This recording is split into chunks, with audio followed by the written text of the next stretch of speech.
Andrew Tate, The Narcissist Erupts. Hello, I'm H.G. Tudor. Andrew Tate is an excellent example of an upper lesser type B narcissist. This means he does not operate with a facade. It means that he is bold, that he's brash, that he's bombastic, boastful and belligerent. He is brilliant, you are not. He is the master, you are the slave. He's strong, you're weak. He calls it as he sees it, and for some people, of course, that is attractive. The lack of spin and the direct approach, the straight talking, can appeal to certain audiences. And there's no denying that he has met with success with regard to being a figure that is known around the world, has millions of followers and supporters, and he's made a lot of money from all of that. Thus, he is able to assert control over his audience through this style of his narcissism. He draws fuel by way of their responses. Also, the fact that he is a controversial figure means that he's a highly provocative narcissist as well, and he relishes shithousery. He enjoys talking shit and criticising people and receiving the negative fuel by way of response. He has the residual benefits, which are linked to the women that he has and also in relation to the money that he has made.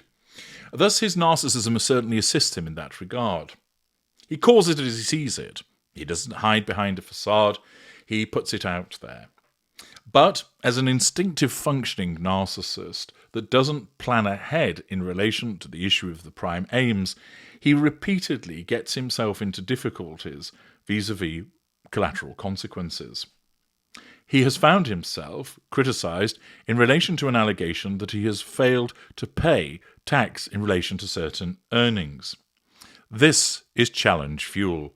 The reportage that he has not done something that he ought to have done threatens his need for control. And in this instance, he has sought to address that threat to control in two ways. I understand that he has legal representation in relation to the claim that has been brought against him, and therefore his lawyer will speak on his behalf. But furthermore, he seeks to indirectly assert control over those prosecuting him by releasing a video by way of response to what is happening. This serves a number of purposes. First of all, it is to assert control over his audience and supporters so that they say, go top G, you the man, and thus he receives positive fuel from them.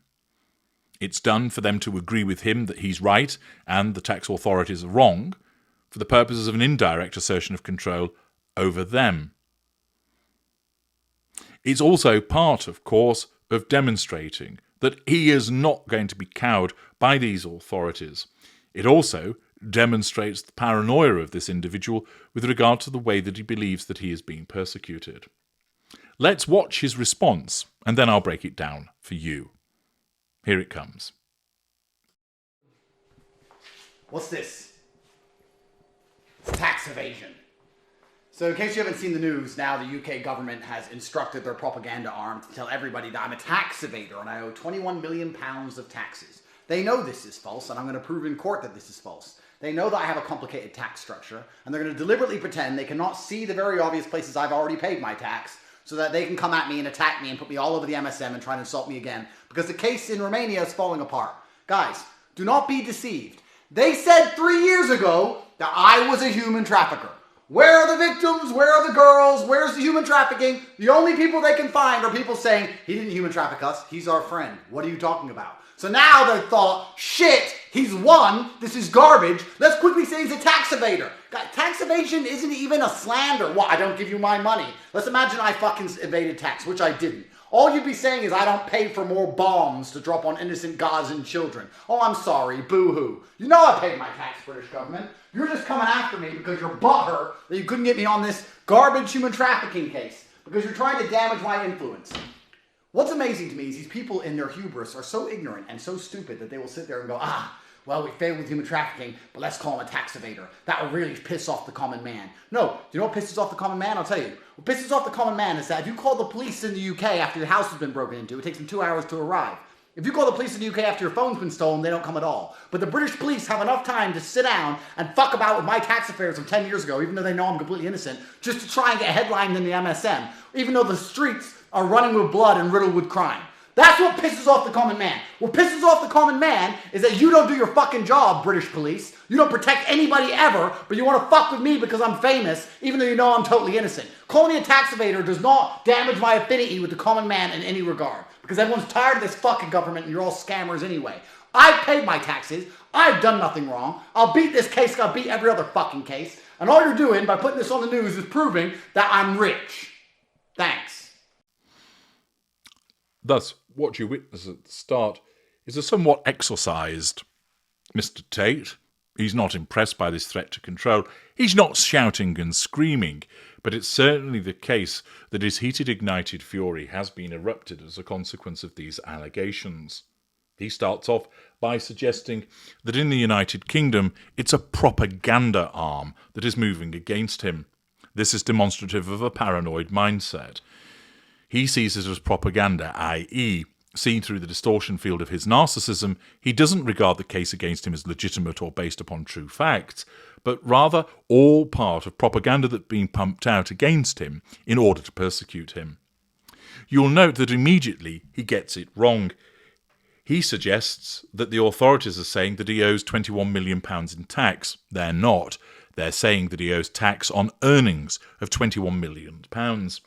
This is demonstrative of the fact that he's not as bright as he thinks that he is, and furthermore, he immediately, driven by his narcissism, goes to the dramatic outcome of saying, I owe £21 million in tax, or so they say.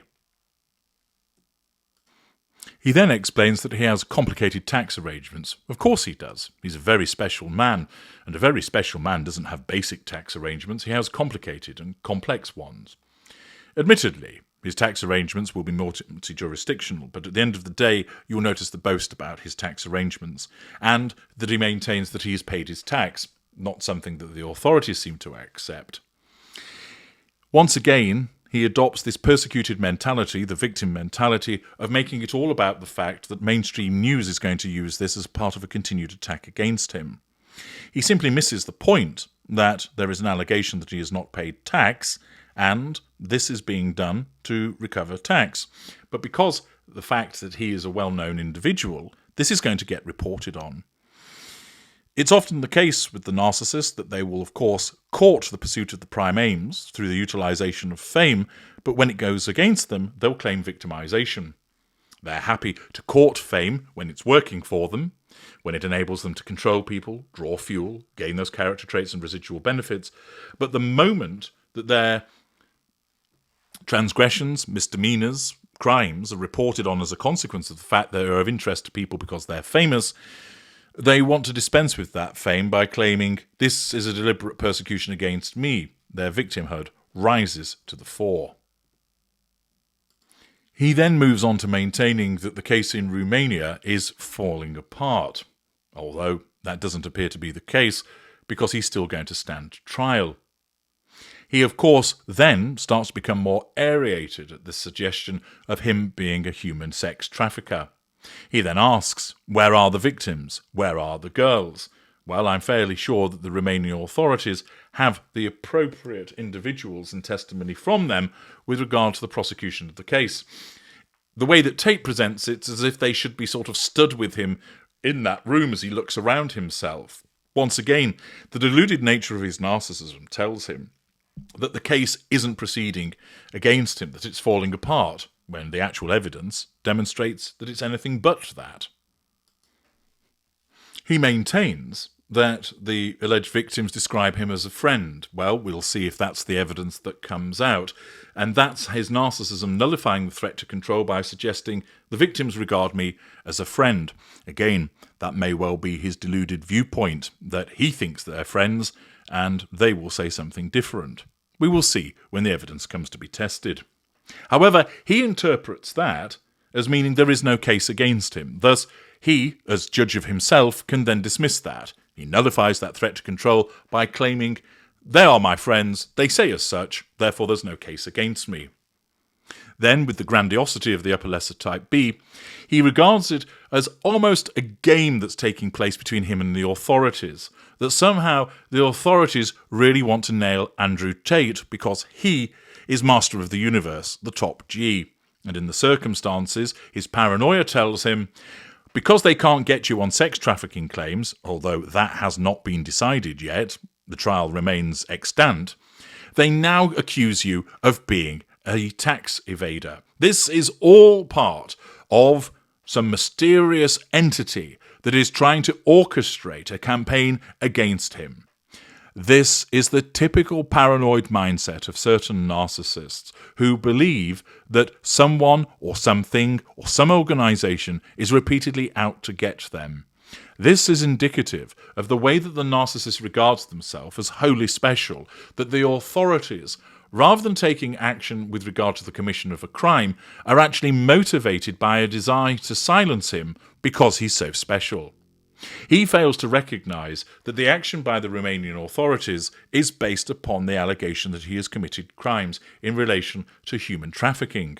He fails to appreciate that the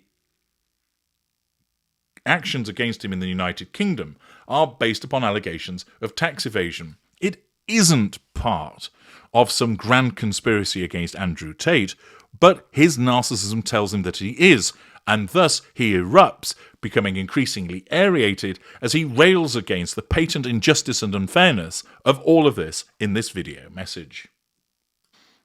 We're then treated to some word salad where he talks about tax evasion isn't even a slander. Nobody's bringing an action against him in defamation.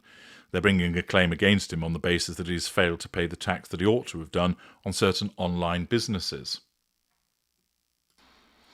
Tate becomes increasingly agitated as his narcissism contemplates these repeated threats to control, that he rails against the payment of tax on the basis that he doesn't want to support people dropping bombs, and that he continues to suggest that they are motivated by thinking, right, we didn't get him on sex trafficking, human trafficking, we'll get him on tax evasion. He fails to appreciate that the human trafficking case is brought in Romania, one jurisdiction, and that the case against him in relation to tax evasion is brought in the United Kingdom, a completely separate jurisdiction. He seems to think that they are linked, that there are these shadowy figures that are getting together in smoke-filled rooms, saying, "Bah, how can we get Tate? Oh, human trafficking has failed." Well, actually it hasn't, because although he says the case has fallen apart, it hasn't. There is still to be a trial. But this is the delusion of his narcissism, telling him that it has fallen apart, and telling him that the reason they're coming after you for tax evasion, Andrew, isn't because you've evaded taxes. It's all part of an orchestrated plan to do you down, because the human trafficking case has failed, so let's go after him by virtue of a claim in tax evasion. This is a fantastic example of the way that his heated, ignited fury has erupted as a consequence of these threats to control, driven by his paranoia that everybody is out to get him, and everybody is out to get him because he's the top G, that he's the daddy, that he's the most successful individual. He continues with his rant by engaging in some deflection and triangulation, by making reference to the fact that the police can be bothered to pursue him in relation to something that's 10 years old, which is irrelevant in his view because he's already paid his taxes, but if you try to call the police because you've been burgled, they don't turn up for 2 hours. He may well be right with regard to such a criticism of the police in relation to response times, although it is a rather broad brush approach, but that's irrelevant to the issue. What he's attempting to do is to say, look, they're trying to persecute me when there's no case, and what they should be doing is getting actual criminals, because I'm not one. They should be assisting you in relation to these streets which are running with blood and with crime, but they're not. This is a brazen attempt by him to take hold of people's mindsets by saying, are you not annoyed that the police aren't doing their job in aiding you, and instead they're messing around with non-cases against me? It is an attempt to triangulate his audience with the perception that the police do not pursue crime, true, proper crime, which he is not involved in an effective fashion. The volume of his rant increases as his heated, ignited fury pours forth. He talks about how the British police come after him because he's famous. You see, he doesn't register that they're taking action against him because of the allegation of a failure to pay taxes. His narcissism tells him he has paid the taxes, and the only reason, therefore, that they're coming after him can't be anything to do with taxes. It must be because they're essentially envious of him, because he's the famous, brilliant, amazing Andrew Tate. He remains defiant, that particular narcissistic trait surging at this juncture, by maintaining that he will beat the case, and then references the fact that the only thing that this achieves is to demonstrate that he's rich. An epic example of the way that a narcissist responds to a threat to control through heated, ignited fury, engaging in a rant, being brash, being boastful, being belligerent, how he has done nothing wrong, and it's all a conspiracy persecution against him. We shall, of course, see in the fullness of time where the evidence leads. But the fact is that there has been widespread reportage about his alleged tax evasion, naturally as a threat to control, and you've just witnessed the result. That is the way that an upper lesser type B narcissist responds to it. I'm H.G. Tudor. Thank you for watching.